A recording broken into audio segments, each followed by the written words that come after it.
ಸ್ನೇಹಿತರೆ, welcome back to my channel. ಇವತ್ತು ಗಂಟೆ ಸುಮಾರು 11 ಆಗಿತ್ತು. ನಾನು ಕಿಚನ್ ಅಲ್ಲಿ ಅಡ್ಗೆ ಕೆಲಸ ಮಾಡ್ತಾ ಇದ್ದೆ. ಜೊತೆ ಪಾಯಸ ಕೂಡ ಮಾಡ್ಕೊಳ್ತಾ ಇದ್ದೀನಿ. ಏನಕ್ಕೆ ಅಂತಂದ್ರೆ ಇವತ್ತು ಆಷಾಢ ಶುಕ್ರವಾರ ಅಂತ ಹೇಳಿ ಪೂಜೆ ಮಾಡಿದ್ದೆ. ಹಾಗಾಗಿ ದೇವರಿಗೆ ನೈವೇದ್ಯಕ್ಕೆ ಪಾಯಸ ಮಾಡ್ತಾ ಇದ್ದೀನಿ. ಬೆಳಿಗ್ಗೆನೆ ಹಣ್ಣೆಲ್ಲ ಇಟ್ಬಿಟ್ಟು ನೈವೇದ್ಯ ಮಾಡಿದ್ದೆ ನಾನು. ಇನ್ನ ಒಂದು ಪಾರ್ಸಲ್ ಬಂದಿತ್ತು, ಓಪನ್ ಮಾಡ್ತಾ ಇದ್ದೀನಿ. ಏನಾದ್ರೂ ಪಾರ್ಸಲ್ ಬಂದ್ರೆ ನನ್ಗೆ ನೋಡೋವರೆಗೂ ಏನೋ ಒಂಥರ ಕುತೂಹಲ. ಒಂದು ವಜ್ರದಂತಿ ಆಗಿತ್ತು. ಟನ್ ಟಣ ಟಣ, ಇದು ನನಗೆ ಎಂತದು brush ladies brush pink colour. ಅದೇ ಇದು ಆನ್ಲೈನ್ ಅಲ್ಲಿ ಬಿಟ್ಟು ಆಫ್ಲೈನ್ ಅಲ್ಲೂ ಸಿಗುದಿಲ್ಲ. ಸಿಗುದಿಲ್ಲ. ವಿಕೋ ವಜ್ರಕಾಂತಿ ವಜ್ರದಂತಿ ಸಿಗ್ತದೆ. ಇಲ್ಲ, ಅದು ವಿಕೋದವ್ರದ್ದಲ್ಲ, ಅದು ಹಾ, ಪತಂಜಲಿ ವಿಕೋ ವಜ್ರದಂತಿ. ವಿಕೋ ವಜ್ರದಂತಿ. ಇದು ಯಾವಾಗಿನ ಕಾಲದಳು? ಹಾ, ನಾ ಸಣ್ಣವರಿದ್ರಲ್ಲ ಅವಾಗಿನ ಕಾಲದ. ಈಗೆಲ್ಲ ಕೆಮಿಕಲ್ ಹಾಕ್ತಾರೆ, ಅವಾಗೆಲ್ಲ ಕೆಮಿಕಲ್ ಇಲ್ಲ. ಅದು ಅವಾಗೆಲ್ಲ ನಿಯತ್ತಿತ್ತು, ಈಗೆಲ್ಲ ಬ್ರ್ಯಾಂಡ್. ವಿಕೋ ಔಟ್ಸೈಡ್ ವಜ್ರಕಾಂತಿ ವಜ್ರದಂತಿ ದಂತಿ. ಇದು ಆಫ್ಲೈನ್ ಸಿಗುದಿಲ್ವಾ? ಅದು ಇಲ್ಲ, ಮೊದಲೆಲ್ಲ ಆಫ್ಲೈನ್ ಸಿಗ್ತಿತ್ತು, ಈಗ ಆಫ್ಲೈನ್ ಸಿಗೋದಿಲ್ಲ. ಇದು ಸೋಂಪು, ಲವಂಗ, ಗಮ್ಮಂತದಲ್ಲ. ಒಂದ್ಸರಿ ಬ್ರಷ್ ಮಾಡ್ಕೊ ಬರ್ಬೇಕನ್ಸ್ತದೆ. ಈ ವಿಕೋ ವಜ್ರದಂತಿ ಚೆನ್ನಾಗಿದೆ. ಲಿಂಕ್ ಅನ್ನ ನಾನು ಕೊಟ್ಟಿರ್ತೀನಿ, ಯಾರಿಗಾದ್ರೂ ಬೇಕಂತಂದ್ರೆ ಖರೀದಿ ಮಾಡಬಹುದು. ನಂಗೆ ಈ ಸೋಪು ಮತ್ತೆ ಈ ಪೇಸ್ಟು ಬರೀ ಇಂಥದೆಲ್ಲ ಅಂದ್ರೆ ಇಷ್ಟ. ಅದೇನೋ ಗೊತ್ತಿಲ್ಲ.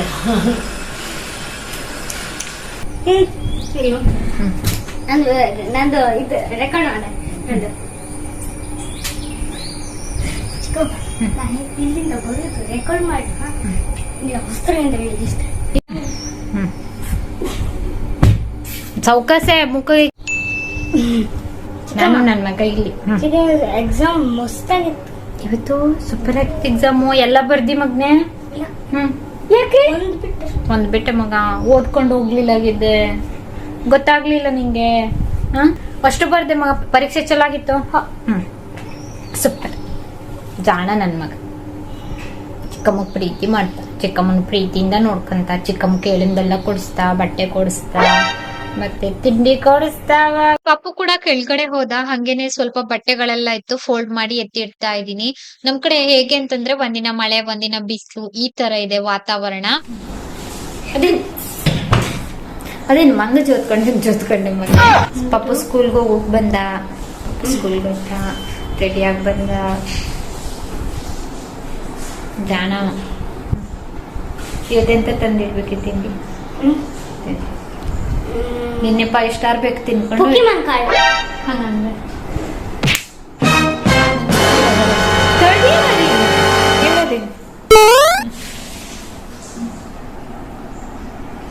ಸ್ನಾಕ್ಸ್ ಹೇಳ ಅಂದ್ರೆ ಆ ಕಾರ್ಡು, ಈ ಕಾರ್ಡು. ನಮ್ಮನೆ ಗಿಡದಲ್ಲಿ ಲಿಂಬು ಆಗಿತ್ತು, ತುಂಬಾ ಆಗಿತ್ತು. ಆಯಿ ಸ್ವಲ್ಪ ಲಿಂಬುನ ತೆಗ್ದಿದ್ರು, ನನ್ಗೂ ಕೂಡ ಕೊಟ್ಟಿದ್ರು. ಇದನ್ನ ಹಣ್ಣಿಗೆ ಹಾಕ್ಬೇಕು. ಹಣ್ಣಾಗಿದ ನಂತರ ಉಪ್ಪಿನಕಾಯಿ ಮಾಡ್ಬೇಕು. ಲಿಂಬು ಉಪ್ಪಿನಕಾಯಿ ಅಂತಂದ್ರೆ ಇವ್ರಿಗೆ ತುಂಬಾ ಇಷ್ಟ.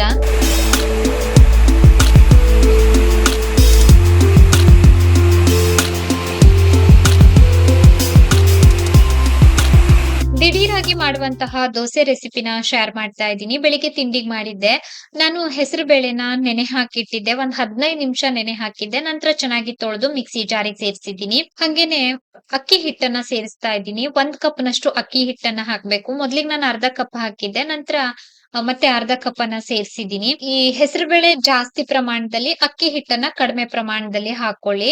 ಅಂದ್ರೆ 1 ಕಪ್ ಹೆಸರು ಬೇಳೆಗೆ 3/4 ಅಥವಾ ಅರ್ಧ ಕಪ್ ನಷ್ಟು ಅಕ್ಕಿ ಹಿಟ್ಟು ಸಾಕಾಗ್ತದೆ. ಇದ್ರ ಜೊತೆ ಶುಂಠಿ ಮತ್ತೆ ಒಂದು ಹಸಿ ಮೆಣಸಿನಕಾಯಿ ಸೇರ್ಸಿದೀನಿ. ಬೇಕಂತಂದ್ರೆ ಕೊತ್ತಂಬರಿ ಸೊಪ್ಪು, ಸ್ವಲ್ಪ ಜೀರಿಗೆ ಕೂಡ ಸೇರ್ಸ್ಕೊಳ್ಬಹುದು. ಇದನ್ನ ಇವಾಗ ರುಬ್ಕೊಳ್ಬೇಕು ನುಣ್ಣಗೆ. ನಾನ್ ಮೊದ್ಲಿಗೆ ರುಬ್ಕೊಂಡೆ, ನಂತರ ಹಿಟ್ಟು ಸ್ವಲ್ಪ ಅಂತ ಅನ್ಸ್ತು. ಹಂಗಾಗಿ ಮತ್ತೆ ಸ್ವಲ್ಪ ಅಕ್ಕಿ ಹಿಟ್ಟನ್ನ ಹಾಕಿದೆ. ಮತ್ತೆ ಸ್ವಲ್ಪ ಅಕ್ಕಿ ಹಿಟ್ಟು ಹಾಕಿದಾಗ ಸ್ವಲ್ಪ ಜಾಸ್ತಿನೇ ಆಗೋಯ್ತು. ಸ್ವಲ್ಪ ಕಡಿಮೆನೆ ಹಾಕ್ಬೇಕಿತ್ತು ಅಕ್ಕಿ ಹಿಟ್ಟು. ದೋಸೆ ತುಂಬಾ ಚೆನ್ನಾಗಿ ಬರ್ತದೆ, ಒಮ್ಮೆ ಟ್ರೈ ಮಾಡಿ. ಇದ್ರ ಜೊತೆ ಸ್ವಲ್ಪ ತೆಂಗಿನ ತುರಿ ಕೂಡ ಸೇರ್ಸ್ಕೊಳ್ಬೇಕು. ಒಂದು 1/4 ಕಪ್ ನಷ್ಟು ತೆಂಗಿನ ತುರಿ ಕೂಡ ಸೇರಿಸಿದ್ದೀನಿ. ಹಂಗೆ ನೀರನ್ನ ಹಾಕ್ಬಿಟ್ಟು ಇದನ್ನ ನುಣ್ಣಗೆ ನಾನು ರುಬ್ಕೊಂಡೆ. ರುಬ್ಬಿದ್ ಕೂಡ ಆಯ್ತು. ಒಂದು ಪಾತ್ರೆಗೆ ಹಾಕಿ ಎತ್ತಿಟ್ಕೊಂಡಿದೀನಿ. ಉಪ್ಪನ್ನ ರುಬ್ಬುವಾಗ್ಲೇ ಹಾಕಿದ್ದೆ. ಮತ್ತೆ ಇದಕ್ಕೆ ಸೋಡಾ ಏನು ಕೂಡ ಸೇರಿಸ್ತಾ ಇಲ್ಲ. ದೋಸೆ ತವನ ಕಾಯೋದಕ್ಕೆ ಇಟ್ಟಿದೀನಿ. ಇವಾಗ ನೀಟಾಗಿ ದೋಸೆ ಹಾಕ್ದ್ರೆ ಆಯ್ತು. ತುಂಬಾ ಚೆನ್ನಾಗಿ ಬರ್ತದೆ ದೋಸೆ. ಮೇಲ್ಗಡೆ ಸ್ವಲ್ಪ ಎಣ್ಣೆ ಸವರ್ತಾ ಇದ್ದೀನಿ. ಈ ದೋಸೆ ತವಾದು ಲಿಂಕ್ ಅನ್ನ ನಾನು ಕೊಟ್ಟಿರ್ತೀನಿ. ಹಾಗೆ ಇದ್ರ ಜೊತೆ ತಿನ್ನೋದಕ್ಕೆ ಚಟ್ನಿ ಕೂಡ ಮಾಡ್ಕೊಂಡಿದ್ದೆ ನಾನು. ದೋಸೆ ಮಾತ್ರ ತುಂಬಾ ಚೆನ್ನಾಗಿ ಬಂತು. ನಾನು ಇದು ಕಾಸ್ಟ್ ಐರನ್ ತವಾ ಅಲ್ವಾ, ಹೆಂಗ್ ಬರ್ತದ್ಯೋ ಏನೋ ಅಂತ ಅನ್ಕೊಂಡಿದ್ದೆ. ತುಂಬಾ ಚೆನ್ನಾಗಿ ಬಂದಿತ್ತು ದೋಸೆ ಕೂಡ. ಬೆಳಿಗ್ಗೆನೆ ತಿಂಡಿ ಇವತ್ತು ದೋಸೆ ಆಗಿತ್ತು. ಯಾವಾಗ್ಲೂ ಒಂದೇ ತರ ದೋಸೆ ತಿಂದು ಬೇಜಾರ್ ಬರ್ತದಲ್ವಾ, ಅವಾಗ ನೀವು ಟ್ರೈ ಮಾಡ್ಬಹುದು ಈ ತರ ದೋಸೆ ಎಲ್ಲಾನು. ಬಿಸಿ ಬಿಸಿ ದೋಸೆ ಹಾಕೊಂಡು ತಿಂದಿದ್ದಾಯ್ತು. ಹಂಗೆ ಟೀ ಕೂಡ ಮಾಡ್ಕೊಂಡಿದ್ದೆ. ಟೇಸ್ಟ್ ಮಾತ್ರ ತುಂಬಾ ಚೆನ್ನಾಗಿ ಬಂದಿತ್ತು. ನೀವು ಕೂಡ ಒಮ್ಮೆ ಟ್ರೈ ಮಾಡಿ ನನ್ಗೆ ಕಾಮೆಂಟ್ ಅಲ್ಲಿ ತಿಳಿಸಿ. ಕೆಳಗಡೆ ಹೋಗಿದ್ದೆ, ಸ್ವಲ್ಪ ತರಕಾರಿದೆಲ್ಲ ಸಿಪ್ಪೆ ಹಾಕ್ಬೇಕಿತ್ತು. ಹಂಗಾಗಿ ಮಳೆ ಬಂದು ಜಸ್ಟ್ ಸ್ಟಾಪ್ ಆಗಿತ್ತು ಅಷ್ಟೇನೆ. ನಮ್ ಕಡೆ ಅಂತೂ ಒಂದಿನ ಮಳೆ ಒಂದಿನ ಬಿಸಿಲು ಈ ತರ. ಮಳೆ ಬಂದ್ರೆ ಕಂಟಿನ್ಯೂ ಒಂದು 2 ಡೇಸ್ ಇರ್ತದೆ. ಹಂಗೆ ಮತ್ತೆ ಮಳೆನೇ ಇರೋದಿಲ್ಲ ಈ ತರ. ಇಷ್ಟೊತ್ತಿಗಾಗ್ಲೇ ತುಂಬಾ ಜೋರ್ ಮಳೆ ಬರ್ಬೇಕಿತ್ತು. ಜುಲೈ ಅಂತಂದ್ರೆ ಕೆಲವೊಂದು ದಿನ ಸ್ಕೂಲ್ ಎಲ್ಲ ರಜಾ ಬಿಡ್ತಾ ಇದ್ರು ಮಳೆಗೆ. ಈ ಬಾರಿ ಅಷ್ಟು ಮಳೆ ಇಲ್ಲ. ಇಲ್ಲಿ ಪಕ್ಕದ ರೂಮ್ ಅಲ್ಲಿ ಪಾಪುದು ಈ ಟೆಂಟ್ ಅನ್ನ ಹಾಕಿದ್ವಿ. ಇವತ್ತು ಸ್ವಲ್ಪ ಇದನ್ನೆಲ್ಲ ಫೋಲ್ಡ್ ಮಾಡಿ ಎತ್ತಿಡೋಣ, ಬೆಡ್ಶೀಟ್ ಎಲ್ಲ ವಾಶ್ ಮಾಡೋಣ ಅಂತ ಹೇಳಿ ಇದನ್ನ ನಾನು ಇವಾಗ ಹಾಲ್ಗೆ ತಂದೆ. ನೋಡಿದ್ರೆ ಕೇಳ್ತಾನೆ, ಎಲ್ಲಿ ಚಿಕ್ಕಮ್ಮ ನನ್ಗ್ ಬೇಕಿತ್ತು ಅಂತ. ಇವಾಗೆಲ್ಲ ಇದ್ರಲ್ಲಿ ಕುತ್ಕೊಳ್ಳೋದಿಲ್ಲ, ಅವ್ನ್ ದೊಡ್ಡವನಾಗಿದ್ದಾನಲ್ವಾ. ಏನಾದ್ರೂ ಆಟ ಆಡ್ಬೇಕು ಅಂತಂದ್ರೆ ಸ್ವಲ್ಪ ಹೊತ್ತು ಕುತ್ಕೊಳ್ತಾನೆ.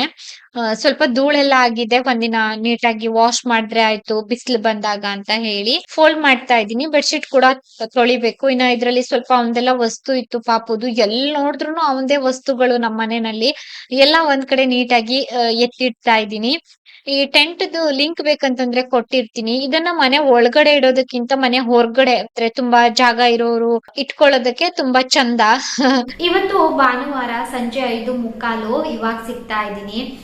ನಿನ್ನೆ ಅಮ್ಮ ಮನೆಗೆ ಹೋಗೋ ಪ್ಲಾನ್ ಇತ್ತು. ತುಂಬಾ ದಿನದಿಂದ ನಾನು ಪ್ಲಾನ್ ಮಾಡ್ಕೊಂಡಿದ್ದೆ. ಒಂದ್ 15 ದಿನದಿಂದಾನೇ ಅಮ್ಮ ಮನೆಗೆ ಹೋಗ್ಬೇಕು, ಈ ವೀಕ್ ಹೋಗ್ಬೇಕಂತ ಹೇಳಿ.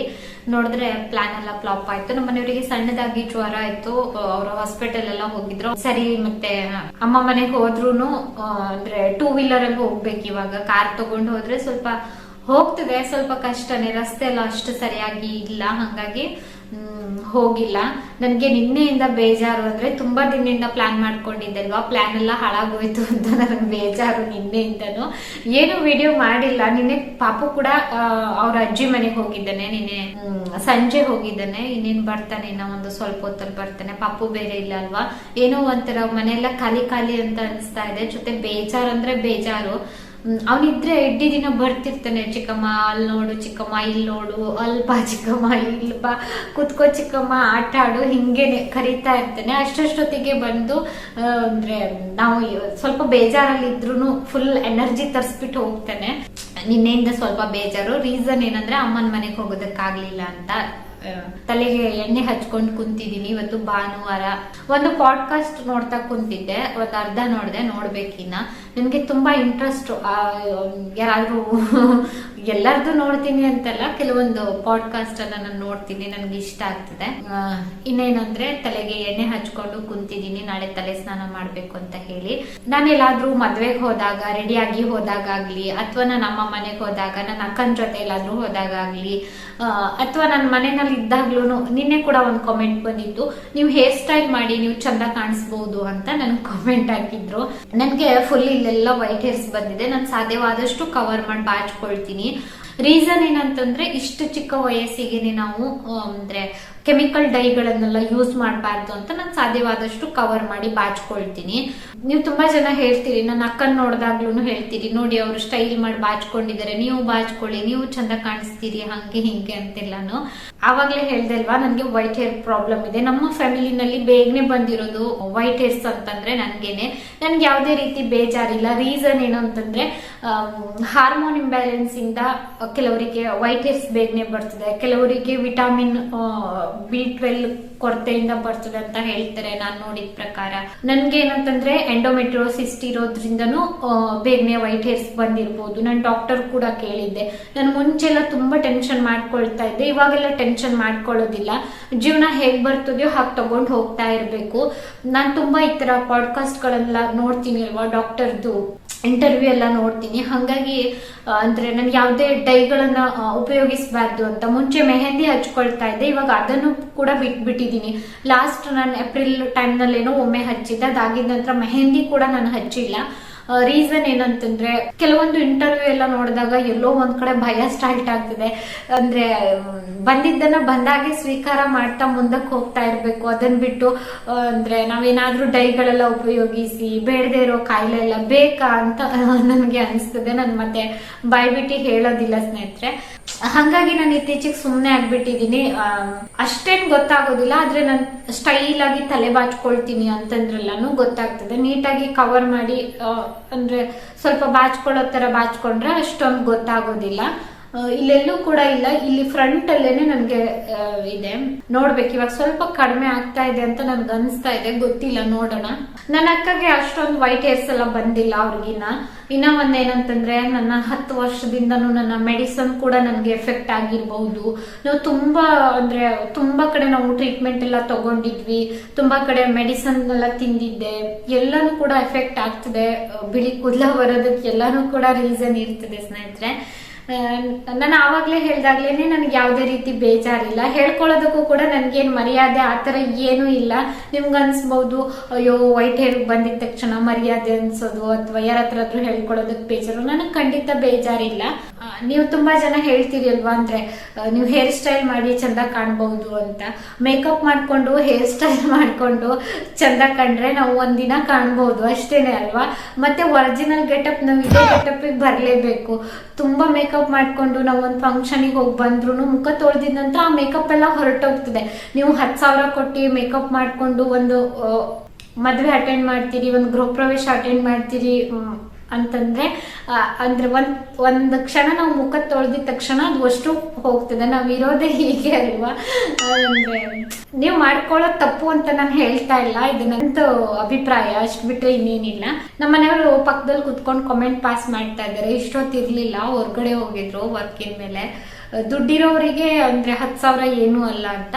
ಮೇಕಪ್ ಆರ್ಟಿಸ್ಟ್ ಕರೆಸ್ಕೊಂಡು ಮೇಕಪ್ ಮಾಡಿಸ್ಕೊಂಡ್ರೆಲ್ಲಾನು ಖಂಡಿತ ಅಷ್ಟೇ ಪ್ರೈಸ್ ಇದೆ. ಹೇರ್ ಸ್ಟೈಲು, ಸಾರಿ ಡ್ರೇಪಿಂಗ್ ಮಾಡ್ಕೊಂಡು ಮತ್ತೆ ಮೇಕಪ್ ಮಾಡ್ಕೊಳ್ತೀನಿ ಅಂದ್ರೆ ಮಿನಿಮಮ್ 10,000 ಇದ್ದೇ ಇದೆ.